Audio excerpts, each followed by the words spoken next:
Good morning and welcome to Where Entrepreneurs Thrive. My name is Russ Nolting. I'm the Regional Director of KW Colorado. On this week's episode, we're talking to Kato Mitchell to discover how he became the entrepreneur we see today and what makes him thrive.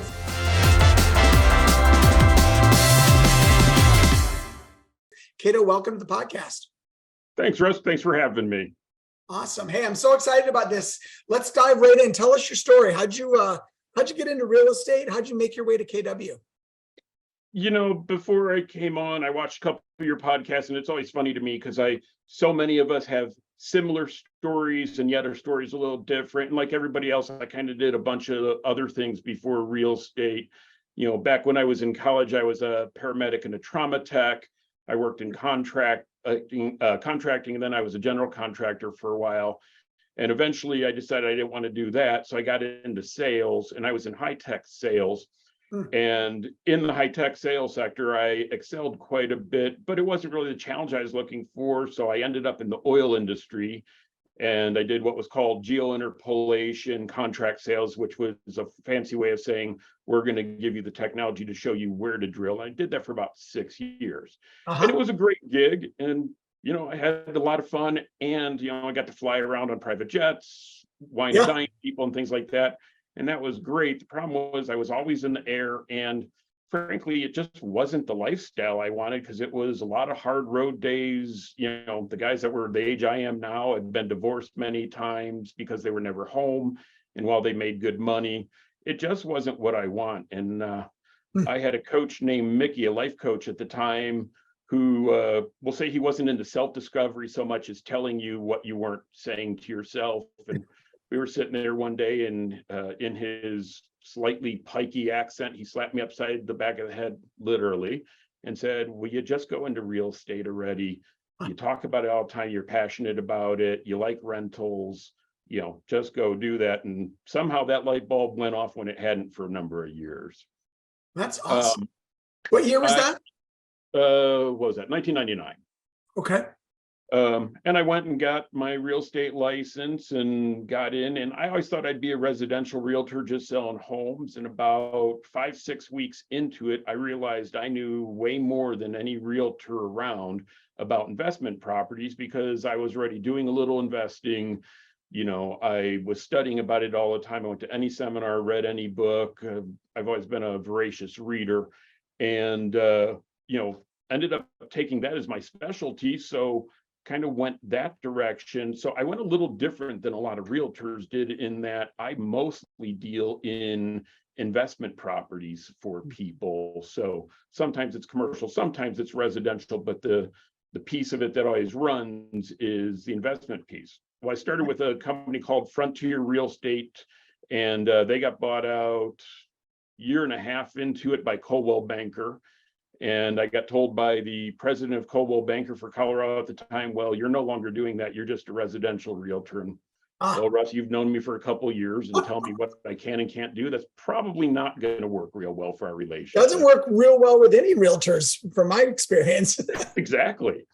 And Don Sarno had been trying to recruit me for a little over a year at KW. And so I and a number of people came over, and the rest, as they say, is history. Because, you know, I came over to KW, I'd looked at 10, 12 different companies. And what I really liked was it had systems and models.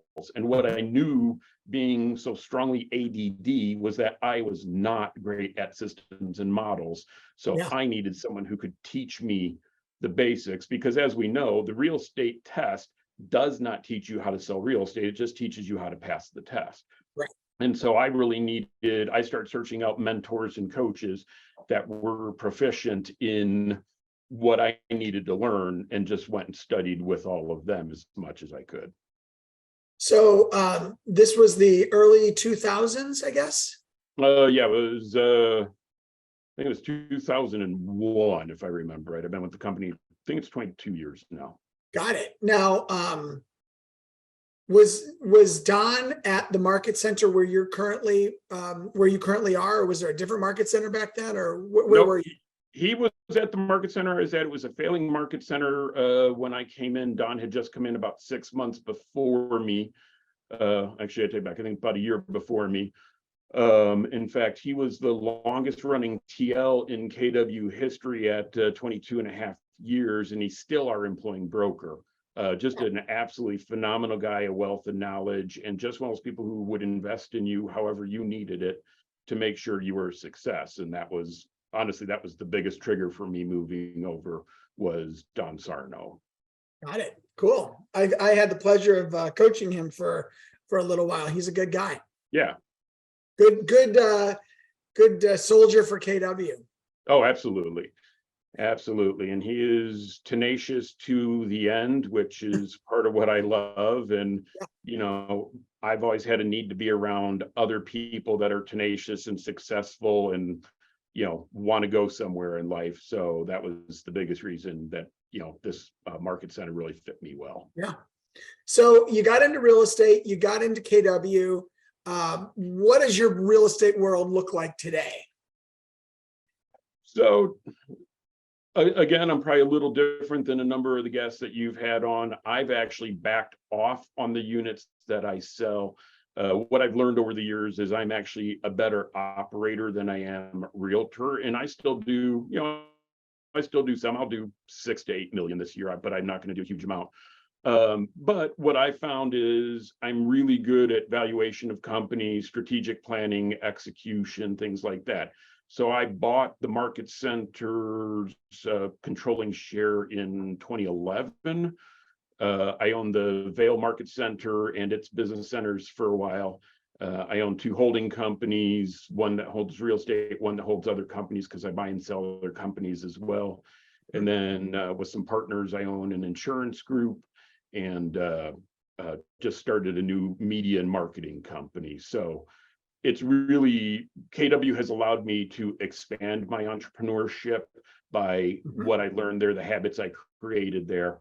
And I still do a lot in real estate. I mentor a lot of people. However, I don't, you know, I don't try and sell 40-50 million dollars a year myself anymore. Yeah.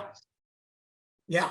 So talk to us about your KW Market Center. You bought it in 2011. So 14 years as the OP? Was that 12? Because it's 2003. I'm sorry, right. My math, not great at math. So 12 years as the OP. What's the journey as a leader in the KW space been for you? You know, more than anything, I'm going to say I've had great mentors and great coaches. I've had coaches such as Steve Schlueter, John Vanagants, Debbie Frapp. I'm now coaching with Matt Teeter, and all of them brought something different to the stage that allowed me to grow as an individual. And with each one of them, and I've had other coaches that have just been kind of informal, you know, within the market center as I was growing as an agent. They've all helped me to self-discover and see what I need to do that makes me better and stronger, because, you know, our market center, we build the person and then the person builds the business. We're not going to build the business for you. We're going to help you determine what it is that you need and then help you get what that is. Yeah. You know, FM Alexander, I have a quote up on my wall in this office that says people don't create their futures, they create their habits, and the habits create the future. Yeah. And that's one of those tenets that I've lived by for the last 40 plus years, understanding that what I do every day, especially just because when I was a child going to school in Catholic school in the 70s and 80s, they hadn't diagnosed ADD yet. So the nuns just hit you upside the head with a ruler and said, attention. Now I realize that what I thought was my weakest part is actually my strongest link, because I have the ability to juggle many different tasks, not necessarily simultaneously, but I can switch between them quickly and get a lot done as long as I keep to a very structured schedule. Yeah. What's that schedule look like for you? I mean, how do you, a lot of people that are in our industry, I mean, I think they look at those of us who have lots of hats and who do lots of things, and they think, how do you do it? Because I think a lot of people aspire to be able to juggle lots of things, but in practice they fail miserably. I mean, how do you do it? What's special about your schedule and the way that you juggle? Well, Russ, I'm going to tell you, it only took me about 30 years to become an overnight success. Right. That's number one. And it's, I've heard this from Gary, I've heard it from other people along the way of people overestimate what they can do in 1 year and underestimate what they can do in a decade. Right. And it's being very structured. And John Van de Ganst a number of years ago said to me, when you went to school, did you learn? And I said, yes. And he said, great. He said, 45 minutes, 50 minutes in, how did you know class was over? And I said, the bell rang. He said, exactly. He said, so when you're sitting at your desk, have a timer there, and you're on a task for a certain amount of time. He said, what we tend to want to do is we want to finish that test so we feel like we have a sense of accomplishment, but that's not what you're there to do. You're there to do the most important things.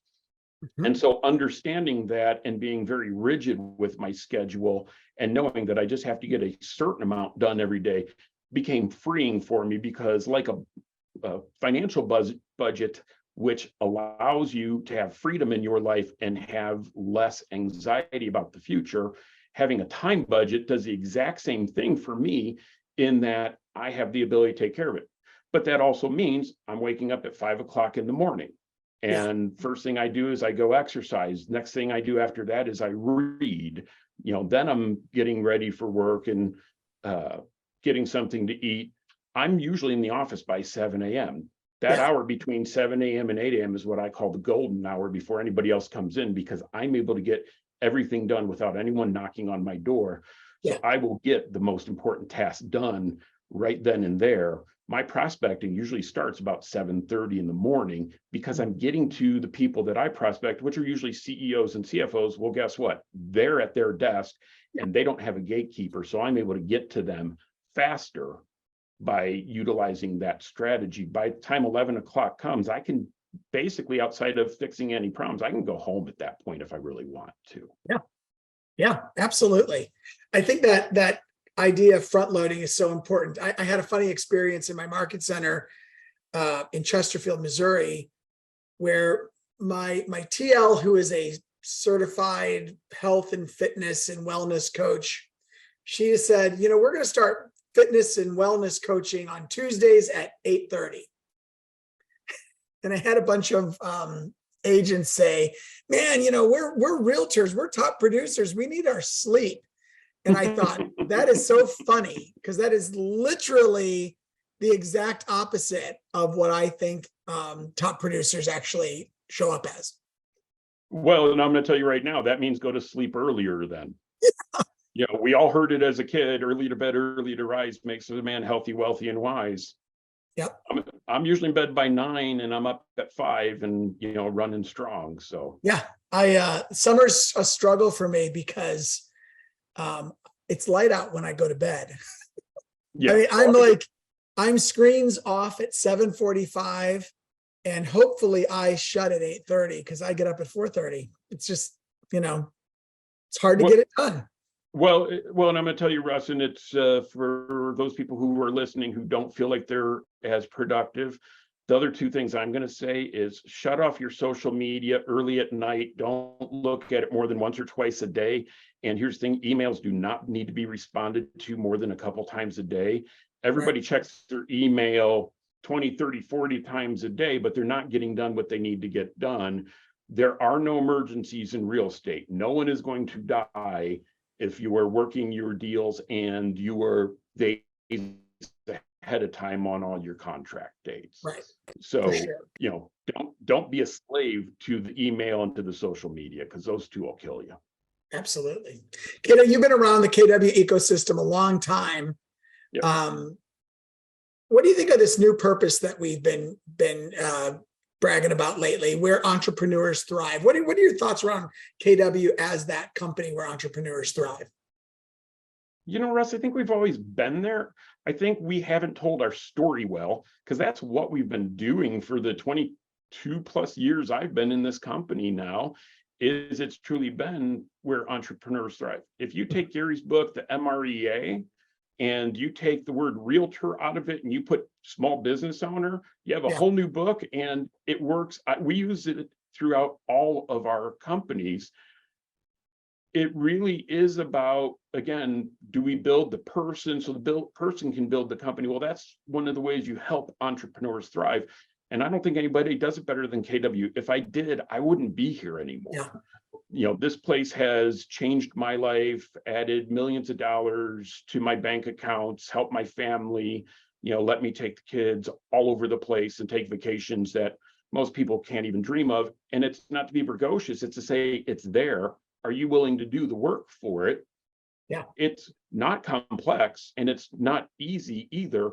You just need to be willing to wake up every day and go get it. And, you know, when I was 19, I got a chance to have dinner with a gentleman named Sir Edmund Hillary. And for those of you who don't know, he was the first man to ever summit Mount Everest. Mm-hmm.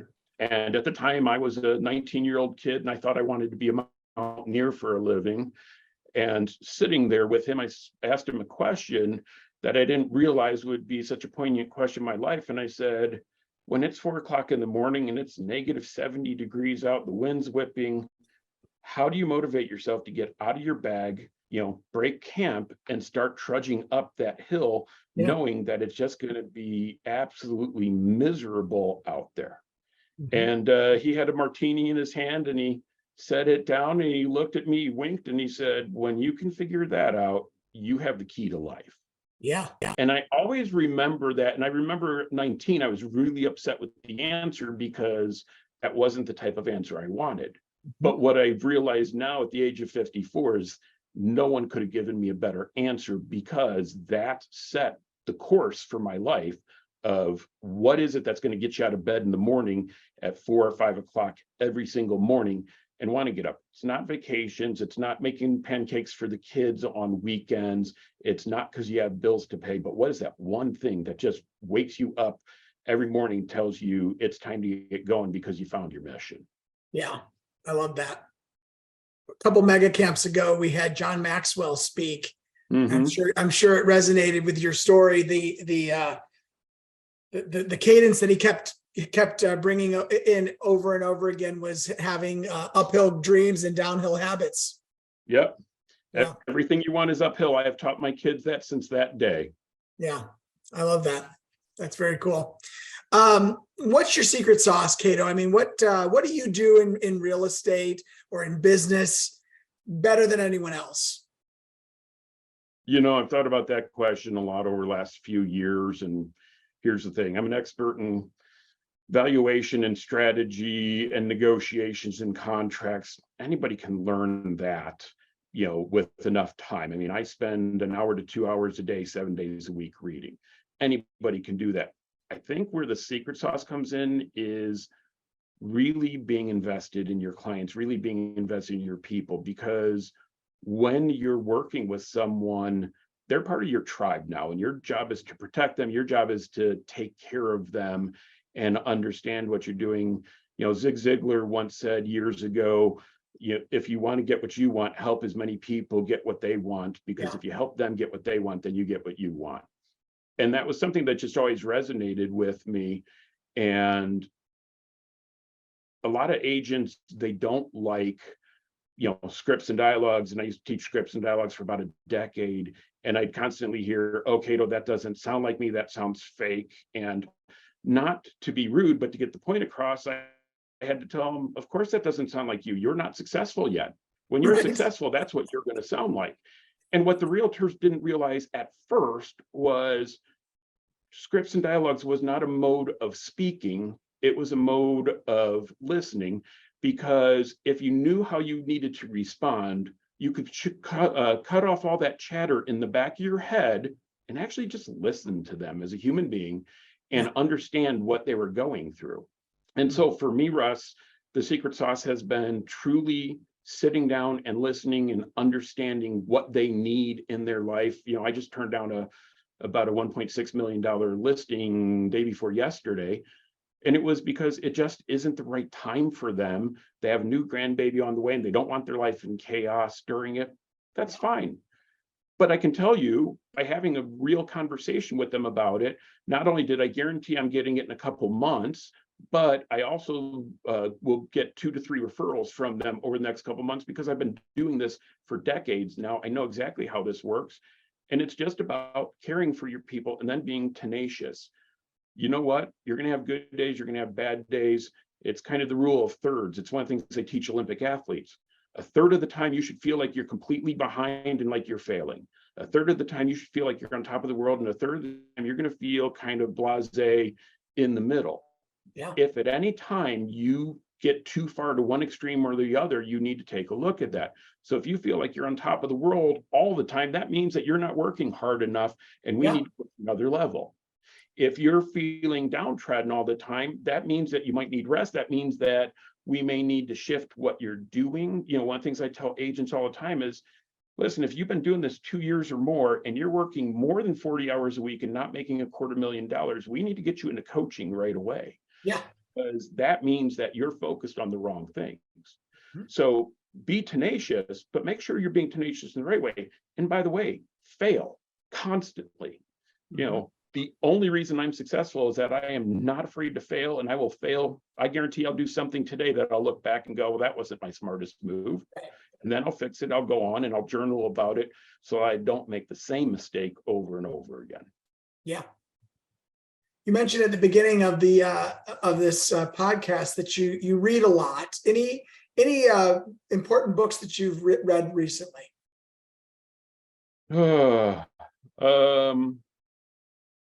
Mike Weinman's Sales Truth is one that I'm about 20 pages from the end right now that I think is phenomenal. And just letting people know, you know, everybody wants to do social selling and things like that. You still got to pick up the phone. You have to have a relationship with people. Yeah. Sales is about helping people and being in relationship with them. Yeah. And that's a great one. We talked about Will Guidero's book, Unreasonable Hospitality, which I just finished a little while ago, that I thought was great. You know, anything by Zig Ziglar, you know, I tend to be a little more old school in my selling sort of thing. There's a lot there. It doesn't matter so much what the book is, because, you know, if you look behind me, you'll see stuff on economy valuation, everything. I read anything I can, and it just has to do with what I need to learn today. What I'm going to tell you is you need to be in classes. And by the way, you can't take a class once and think that you learned it. Most classes you have to be in 10, 12 times before you really start to get it. I mean, I've read the MREA book. I think I'm on my 15th read right now. Right. I'm in the middle of reading. You know, yeah. Well, so that book by Will, Unreasonable Hospitality, a lot of people are talking about that book, about the restaurant industry. What did you pick up from that that's applicable for your businesses? You know, and Russ, you may have to remind me, I'm trying to think of what they called the people at 11 Madison that were was it Dream Makers, I think he called them? I believe so, yeah. And I loved that idea. And, you know, I'm actually looking at hiring someone. I mean, I'm in the middle of looking for 2 drivers for 2 of my companies right now. And I actually decided to add a 3rd position on that's going to be a dream maker for all the companies that just goes in and creates an experience for our clients where they're just wowed. You know, you cannot spend enough time trying to make sure that your clients are really well taken care of, and that, you know, they don't want to go anywhere else. In the month of May, when we had the property tax valuations came out, I personally did 212 valuations for clients who called me. I didn't call anyone. They all called me and said, can you take care of this for me? And the ones who called me personally, I took care of personally, because these are friends, these are investors of mine, these are colleagues, you know, and I know with some of them, I'm going to be helping them with the appeal in August. What is that one little thing you do? And the dream maker's job is to find ways just to absolutely wow the people based off of them. So Will talks about, he had 30 tables in the restaurant, and 30 different people were going to have 30 different experiences because it had to be personalized. Yeah. And that's the piece that you're really looking at. How do you keep systems and models and make it where people feel like they are completely an individual and they have 100% of your time? Yeah. I love this book. For those that don't know, it's about what's considered by many to be the number one restaurant in the world, 11 Madison Park. Have you been there? No, I actually have not been to that one.